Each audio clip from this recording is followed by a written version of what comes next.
న్యూస్కి స్వాగతం.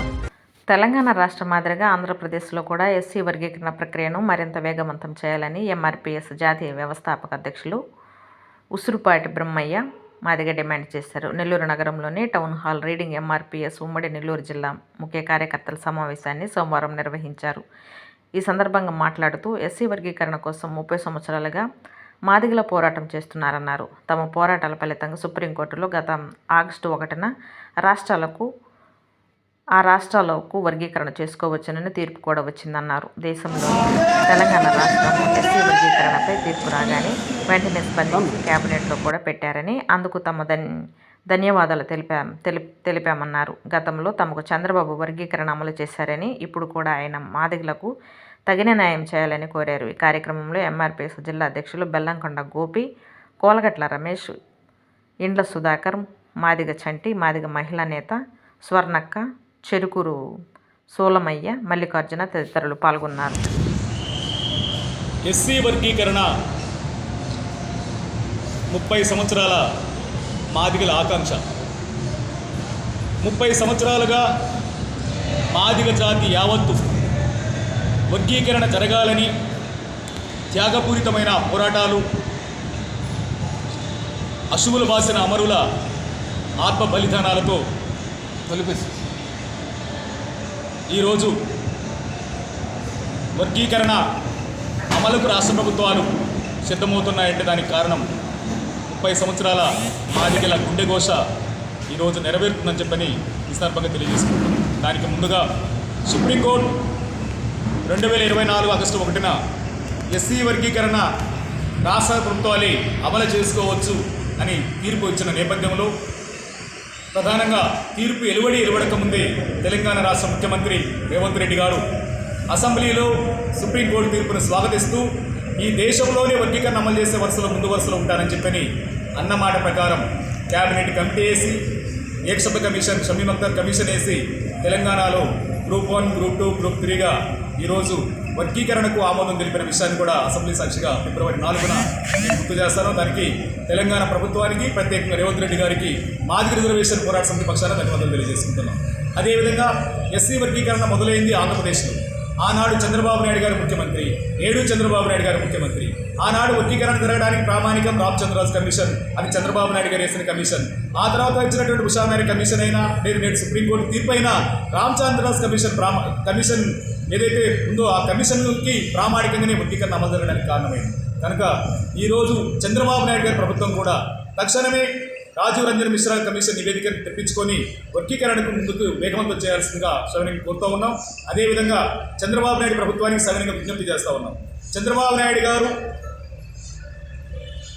94లో వర్గీకరణ ఉద్యమం మొదలైనప్పుడు ఆనాడు జనాభా దామాషా ప్రకారం వర్గీకరణ కోసం రామచంద్రరాజు కమిషన్, ఈ రోజు వర్గీకరణ అమలు జరుగుతున్న ప్రతి రాష్ట్రంలో, అది పంజాబ్ అయినా, హర్యానా, తెలంగాణ, కర్ణాటక, తమిళనాడు, ఏ రాష్ట్రాల్లో కూడా వర్గీకరణ జనాభా దామాషాకే అనుగుణంగానే వర్గీకరణ జరుగుతూ ఉంది.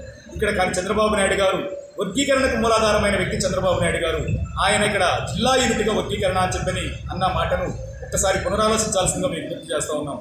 జిల్లా యూనిట్గా వర్గీకరణ అంటే ఆ జిల్లా యూనిట్గా వచ్చేటువంటి జిల్లా స్థాయి నియామకాలు, జోనల్ స్థాయి నియామకాలు, లేదంటే రాష్ట్రాయి నియామకాలు, వాటితో పాటు యూపీఎస్సీ లాంటి నియామకాలు, లేదా డాక్టర్ సీట్ల నియామకాలు, లేదా ఇంజనీరింగ్ నియామకాలు, ఇవన్నీ కూడా ఏ విధంగా జరుగుతాయి అనేటువంటిది కూడా ఒక అర్థం కానీ ఒక ప్రశ్నగా మాదిగ జాతికి మిగిలింది. కనుక ఆ ప్రశ్నని వాటిని పూర్తి చేయాల్సిన బాధ్యత రాష్ట్ర ప్రభుత్వానికి ఉంది.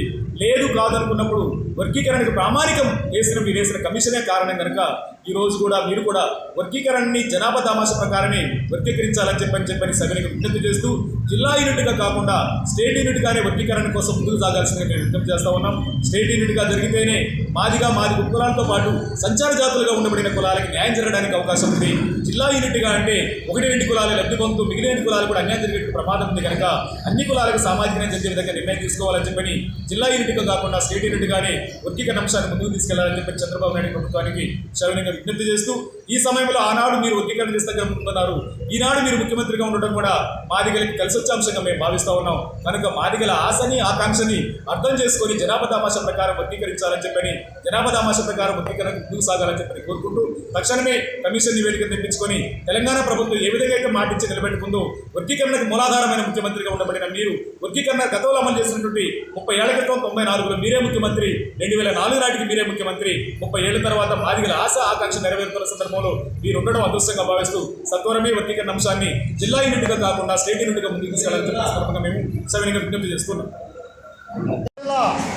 ముఖ్య కార్యకర్తల సమావేశానికి ఈరోజు ముఖ్య అతిథిగా ఎంఆర్పిఎస్ ఆవిర్భావ జాతీయ వ్యవస్థాపకులు నాన్నశ్రీ ఉసురుపాటి బ్రహ్మయ్య గారు మరి ఈ జిల్లాకు రావడం జరిగింది. ఈ యొక్క ముఖ్య ఉద్దేశం 30 ఏళ్ళుగా ఎంఆర్పిఎస్ చేస్తున్నటువంటి అనేక పోరాటాలు, అనేక ఉద్యమాలకి కారణం ఎస్సీ రిజర్వేషన్ల వర్గీకరణ. మరి అదే ఎస్సీ రిజర్వేషన్ల వర్గీకరణ ఆగస్టు 1వ తారీఖున సుప్రీంకోర్టు ఇచ్చిన తీర్పుకు ఏ రాష్ట్రాలు ఆ రాష్ట్ర ముఖ్యమంత్రులు చేసుకోవచ్చన్న తీర్పుకి అనుగుణంగా మరి ఇచ్చినటువంటి తీర్పుని తెలంగాణ రాష్ట్ర ముఖ్యమంత్రి రేవంత్ రెడ్డి గారు ఎమ్మటే అమలుపరిచి క్యాబినెట్ ఆమోదం తెలపడం జరిగింది. మరి అదే ఆంధ్రప్రదేశ్లో ఎంఆర్పిఎస్ ఉద్యమం పుట్టిన చరిత్ర, ఎంఆర్పిఎస్ ఉద్యమ స్టార్ట్ అయిన చరిత్ర, మరి ముందుగా ఎస్సీ రిజర్వేషన్ వర్గీకరణ ఈ రాష్ట్రంలో చేయాల్సిందిగా మేము డిమాండ్ చేస్తూ, అదేవిధంగా గతంలో చేసినట్టుగా జిల్లాల వారీగా కాకుండా రాష్ట్ర యూనిట్గా ఎస్సీ రిజర్వేషన్ల వర్గీకరణ చేస్తారని మేము డిమాండ్ చేస్తాం.